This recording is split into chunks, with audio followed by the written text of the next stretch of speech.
சிவகாமியின் சபதம். முதல் பாகம் பூகம்பம்.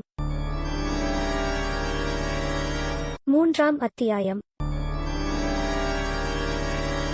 கடவுள் காப்பாற்றினார்.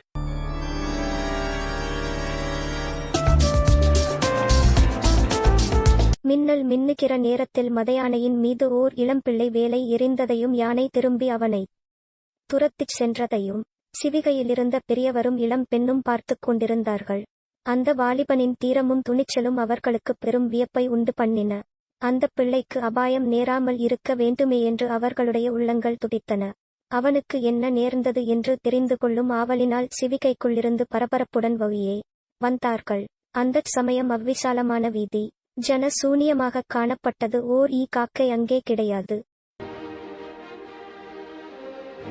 பல்லக்கிலிருந்து இறங்கிய மனிதர் அந்த இளம் பெண்ணின் முதுகில் கையை வைத்து அணைத்துக் கொண்டு அன்பு கனிந்த குரலில், பயமாயிருக்கிறதா சிவகாமி என்று கேட்டார். இல்லவே இல்லை அப்பா, பயமில்லை என்றாள் சிவகாமி. பிறகு அவள், நல்ல சமயத்தில் அந்த வாலிபன் மட்டும் வந்து யானையை திருப்பிராவிட்டால் நம்முடைய கதி என்னவாகியிருக்கும் என்றாள்.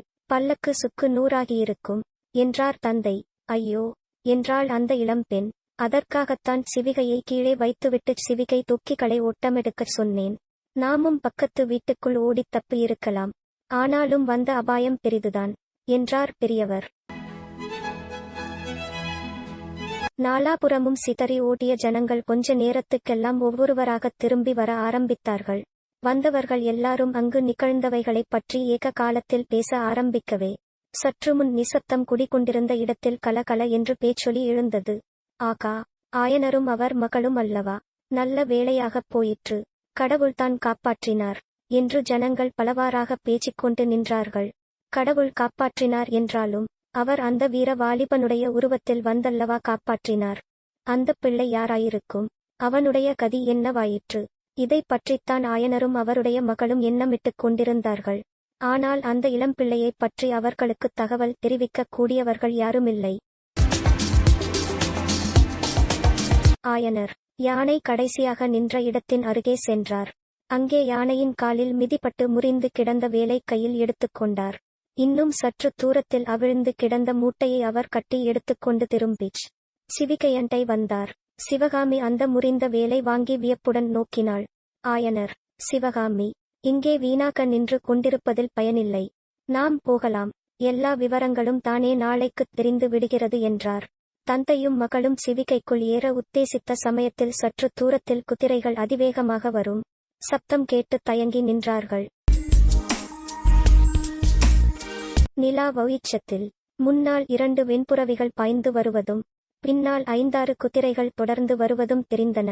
முன்னால் வந்த குதிரைகளில் 2 கம்பீர புருஷர்கள் ஏறி வந்தார்கள். அவர்களைத் தொடர்ந்து குதிரைகளின் மீது வேல் பிடித்த வீரர்கள் காணப்பட்டனர். குதிரைகள் சிவிகைக்கு பக்கத்தில் வந்து நின்றதும் ஜனங்கள் பயபக்தியுடன் சிறிது விலகிக் கொண்டார்கள்.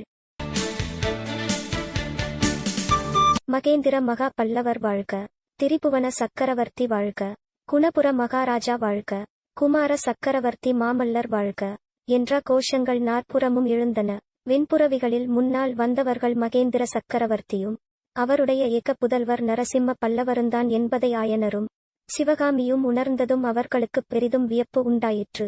சிவகாமி ஆயனருக்கு பின்னால் ஒதுங்கி நாணத்துடன் நின்றாள். அவளுடைய விசாலமான கரிய கண்கள் மகேந்திர சக்கரவர்த்திக்கு பின்னால் குதிரை மீது வீற்றிருந்த குமார சக்கரவர்த்தியை நோக்கின. மகேந்திர சக்கரவர்த்தி, ஆயனரே, இது என்ன, நான் கேள்விப்பட்டது விபரீதமாக அல்லவா இருக்கிறது என்று சொல்லிக்கொண்டே குதிரை மீதிருந்து இறங்கினார். ஏகாம்பரர் அருளால் அபாயம் ஒன்றும் நேரவில்லை பிரபு என்றார் ஆயனர். சிவகாமி ரொம்பவும் பயந்து போய்விட்டாளா என்று சக்கரவர்த்தி கேட்டார். சிவகாமி பயப்படவில்லை, இதையெல்லாம் அவள் ஏதோ வேடிக்கை என்று எண்ணிக்கொண்டிருக்கிறாள் என்று ஆயனர் கூறி அன்பு நிறைந்த கண்களால் தமக்கு பின்னால் அடக்கத்துடன் நின்ற சிவகாமியை பார்த்தார். அப்போது சக்கரவர்த்தியும் அவளை பரிவுடன் நோக்கி, சிவகாமி, ஏன் தலைகுனிந்து கொண்டிருக்கிறாய், அரங்கேற்றத்தின் போது நடுவில் போய்விட்டேனே என்று என் பேரில் மனஸ்தாபமா என்றார். சிவகாமியின் முகத்தில் நாணத்துடன் கூடிய புன்னகை மலர்ந்தது. அவள் மௌனமாயிருந்தாள். அப்போது ஆயனர், பல்லவேந்திரா, சிவகாமிக்கு அவ்வளவு தெரியாதா ஏதோ மிகவும் முக்கியமான காரியமாதலால் தான் தாங்கள் நடுவில் எழுந்து போயிருக்க வேண்டும் என்றார். ஆமாம் ஆயனரே, ரொம்பவும் முக்கியமான காரியந்தான். எல்லாம் பிறகு விவரமாகச் சொல்லுகிறேன். மந்திராலோசனை முடிந்து வழியில் வந்ததும் உங்களைப் பற்றி விசாரித்தேன். நீங்கள் புறப்பட்டு விட்டதாகத் தெரிந்தது. ஏன் இவ்வளவு அவசரமாக கிளம்பினீர்கள் என்று சக்கரவர்த்தி கேட்டார். ராத்திரி வீடு போய்ச் சேர்ந்தால்தானே காலையில் என் வேலையைத் தொடங்கலாம். ஒரு நாள் என்றால் ஒரு நாள் வீணாகப் போக வேண்டாமென்றுதான் இன்றே புறப்பட்டேன்.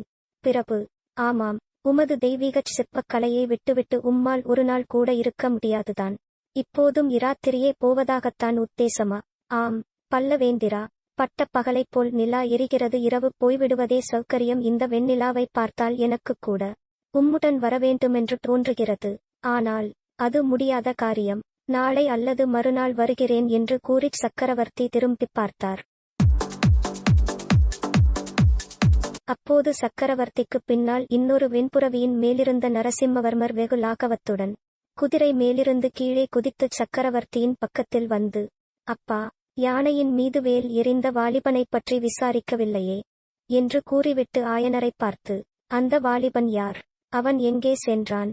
உங்களுக்கு ஏதாவது தெரியுமா என்று கேட்டார். அதுதான் தெரியவில்லை. வேலை எறிந்ததும் அவன் மின்னலைப் போல் மறைந்து விட்டான். ஆனால் அப்படி மறைந்ததனாலேயே உயிர் தப்பிப் பிழைத்தான். தேசாந்தரம் வந்த பிள்ளையாகத் தோன்றியது என்றார் ஆயனர். குமார சக்கரவர்த்தி ஆயனருடன் பேசிக் கொண்டிருக்கையில் அவருடைய கண்கள் மட்டும் ஆயனருக்குப் பின்னால் இருந்த சிவகாமியின் மீது நின்றன.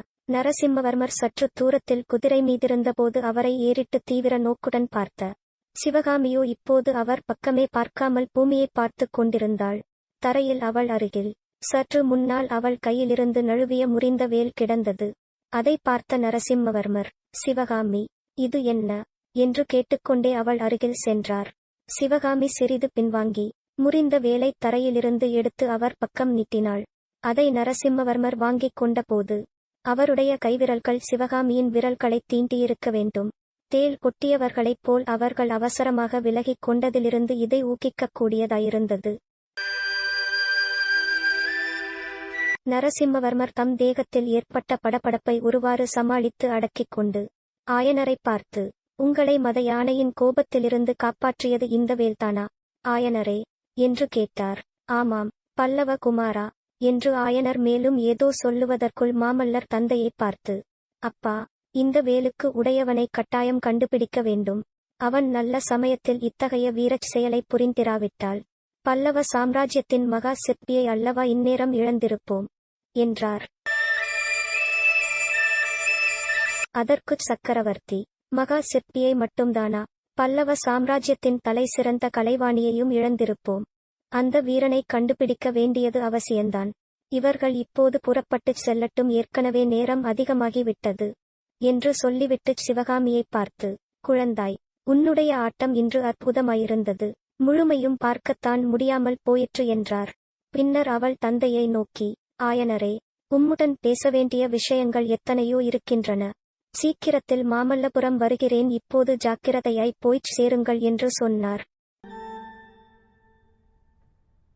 அங்கே தாம் நிற்கும் வரையில் ஆயனரும் அவர் மகளும் பல்லக்கில் ஏறமாட்டார்கள் என்பதை அறிந்த சக்கரவர்த்தி விரைந்து சென்று குதிரையின் மேல் ஏறினார். நரசிம்மவர்மரும் தம் குதிரை மீது ஏறிக்கொண்டார். குதிரைகள் புறப்படுமுன் மகேந்திர பல்லவர் தமக்கு பின்னால் நின்ற வீரர்களில் ஒருவனைச் சைகையினால் கூப்பிட்டு, அயலூரிலிருந்து புதிதாக வந்த இளைஞன் யாராயிருந்தாலும் இன்றிரவு அவனை பிடித்து வைத்திருந்து நாளைக்கு அரண்மனைக்கு அழைத்து வரவேண்டும். நகர்காப்பு தலைவனுக்கு இந்தக் கட்டளையை உடனே தெரியப்படுத்து என்று ஆக்ஞாபித்தார். சக்கரவர்த்தியும் குமாரரும் அங்கிருந்து போனதும் ஆயனரும் சிவகாமியும் தங்கள் சிவிகையில் அமர்ந்தார்கள்.